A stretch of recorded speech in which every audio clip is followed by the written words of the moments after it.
Finish up our driver availabilities this afternoon. We are now joined by Jeff Gordon, driver of the number 88 Nationwide Chevrolet. Jeff, you're back in the 88 this weekend. Talk about returning to Martinsville and defending your title as race winner. Yeah, it's exciting to be back. I love this track, and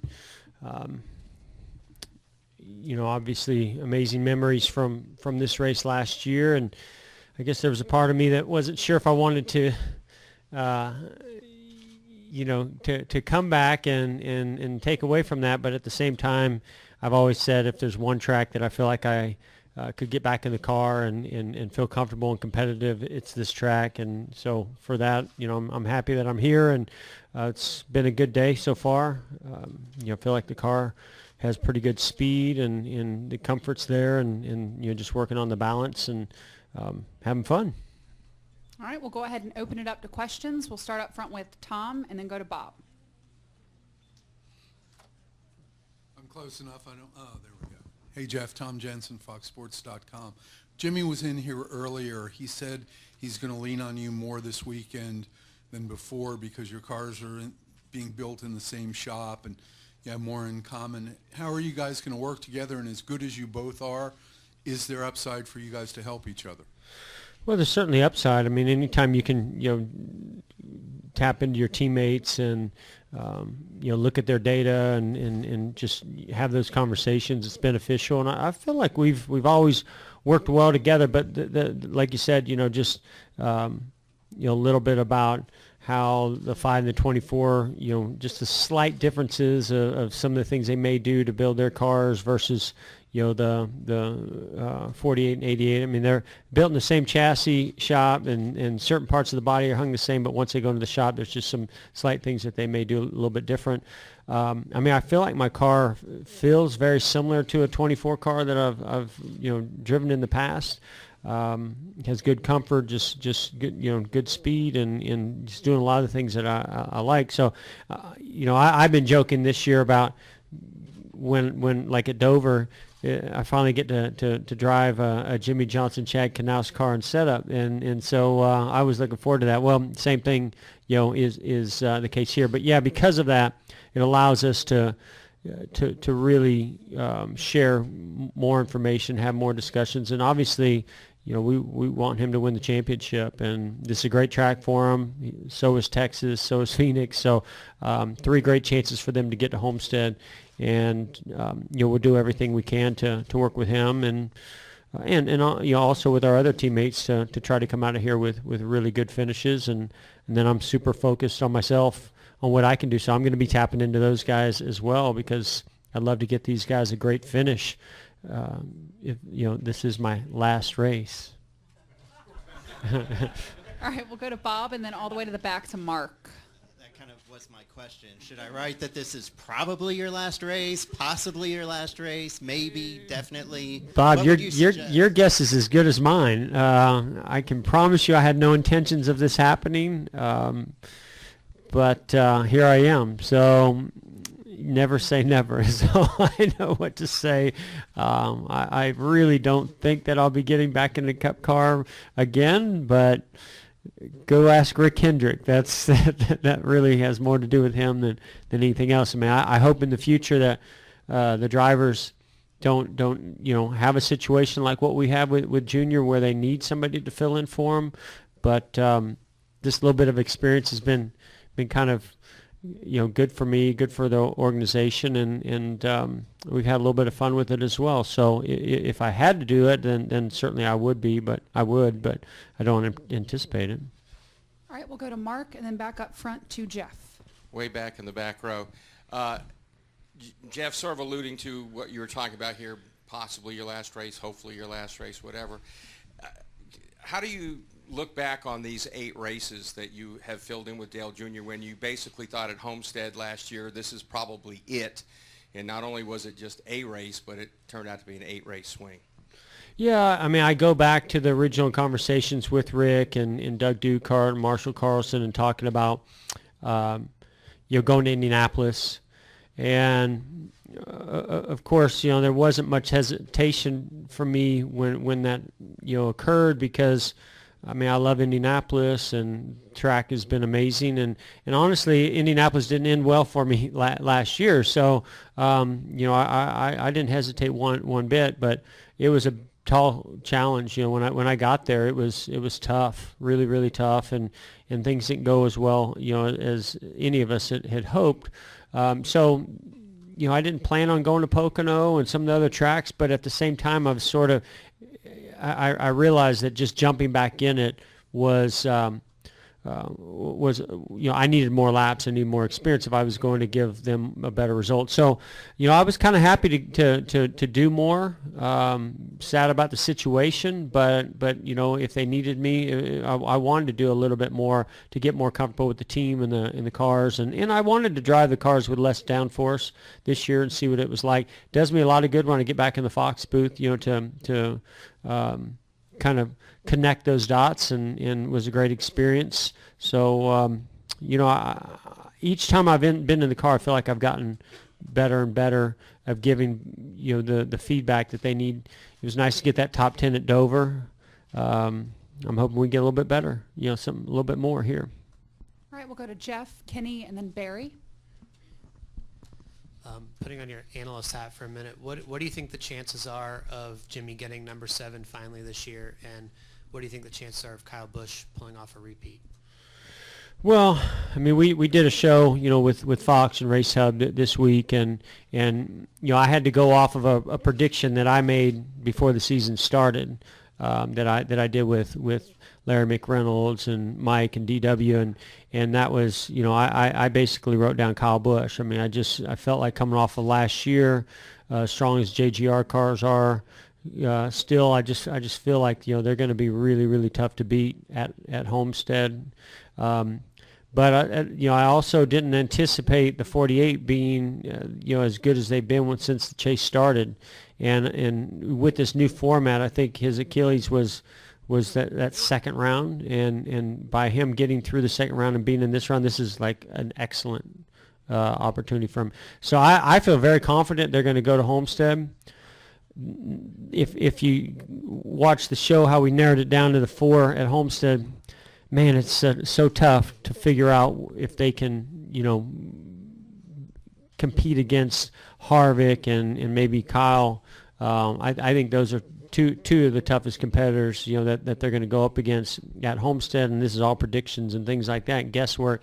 Those guys are good, but boy, when you get to 48 in a final race for the championship, you know, they do things that are extraordinary. So I think their chances are pretty good. I feel very confident they're going to be there in the thick of the battle.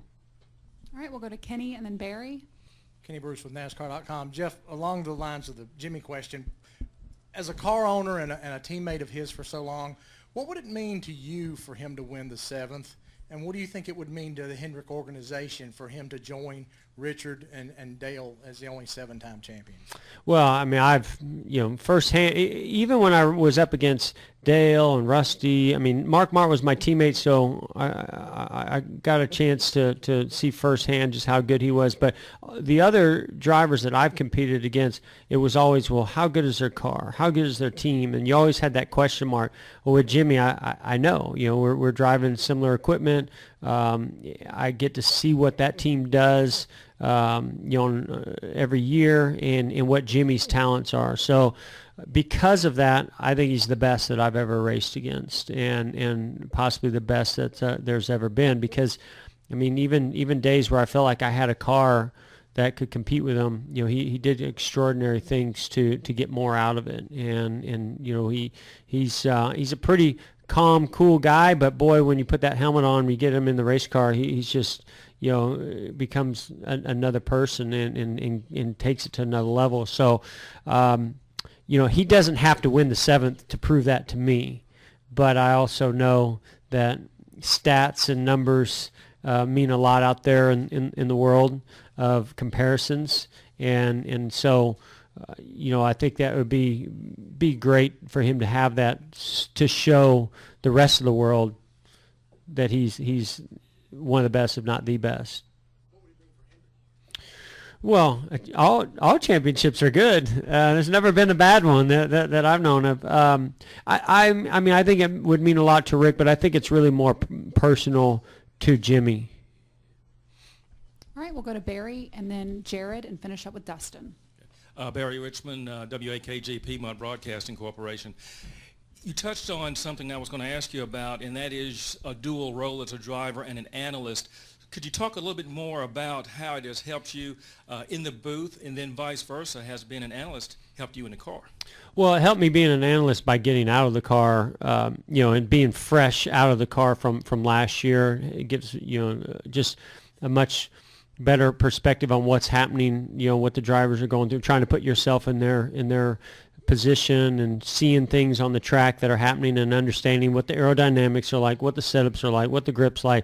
So knowing that they took some of the downforce out and a little bit of change in the tires, there still was a little piece of the puzzle missing. So to get in the car this year, will help connect those dots even more. But now they're going to take another chunk, for next year. So I think that it was good to just see the difference of how the cars drove last year versus how they drive this year, and give a lot of credit to these teams.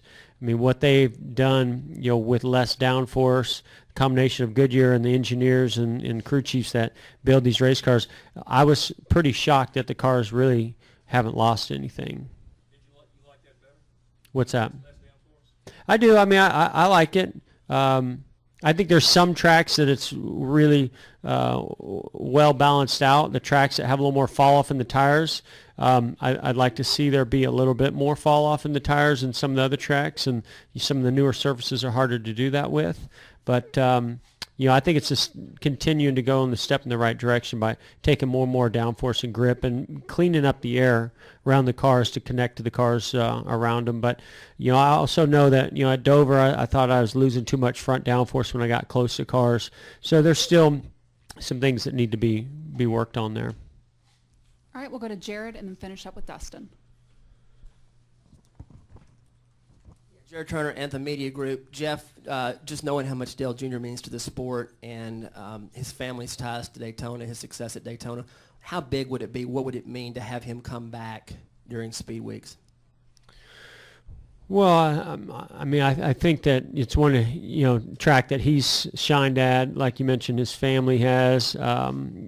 I don't know if that was ever really part of the plan. I think it was really more about what is going to help him heal faster and get to 100%. And I've seen a huge shift and change over the past month, since that decision was made. So I know one thing, he's going to be ready to go by Daytona. I'm excited for him. I'm excited for Hendrick, and I'm excited for the sport. I think the fans are going to really be overwhelmed or overwhelm him on their reception to having him back in the car. And I think it obviously is going to be a big deal that it's happening at Daytona. All right, Dustin. Dustin Long, NBC Sports. You were just mentioning a few moments ago about measuring Jimmie Johnson. It goes beyond the numbers. How do you measure Tony Stewart and with your experiences, and how do you look at him beyond the numbers? Yeah, similarly, again, I didn't drive his race cars and for the teams that he drove for, so it's a little bit different comparison. But when I think of Tony, I just think of one of the fiercest, toughest competitors. It kind of reminds me of Earnhardt in a way where you just never count him out. You might see where the car's not handling the way that he wants it, or maybe they've fallen off, maybe they lost a lap, and next thing you know, you're battling with him for a win before the race is over. And that just speaks volumes to me about what kind of person and competitor Tony is. I wasn't that surprised he won at Sonoma this year. I mean, I know that a lot of people maybe didn't see that coming, but man, when you get that guy and you put a sort of a target out there, you give him a goal, nobody reaches harder for it and has more raw talent to be able to pull things off like that than Tony. I think he's had a lot of distractions over the years, and I think that when he's been able to be focused, he just zeroes in on something and he takes hold of it. And I've had some tremendous battles with him over the years where we butted heads, but throughout all that, the respect level that I had for him and continue to have for him has only grown. And then I'm fortunate that we've become much better friends over the years as well, to talk about a lot more than just driving race cars on the Cup level. And I love the guy, I really do. I mean, I think we're going to miss him a lot.